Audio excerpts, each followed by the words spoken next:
What might you do as an employee or a manager that might make a tough work situation even worse? In my last video, I talked about Kim, who called me because two of his employees had dated.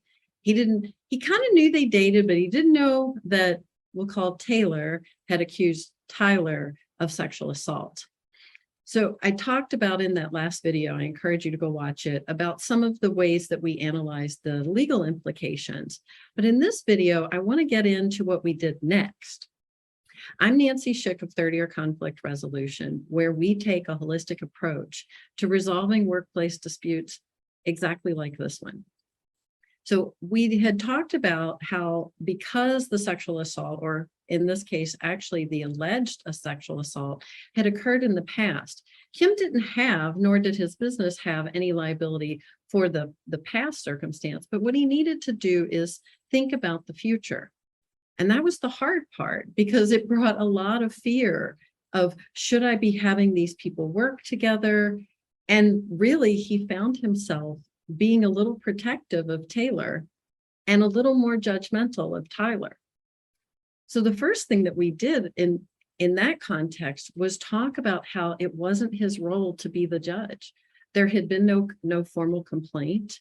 There had been no action that found liability. So really all he had was an allegation, and he found himself acting on it as if it were true.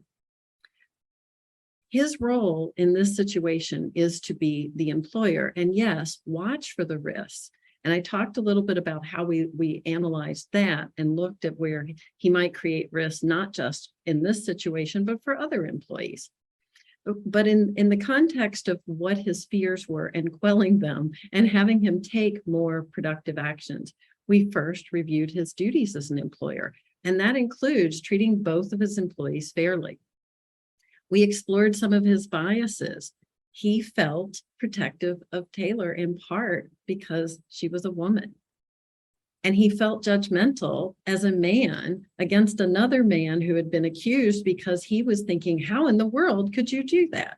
So we got into some of those more personal issues. And then we role played some conversations that might occur. And so sure enough, a couple of them did occur, and he had them very powerfully. Now, if you're going through something like this, we can take a strategy similar to the one that we took with Kim.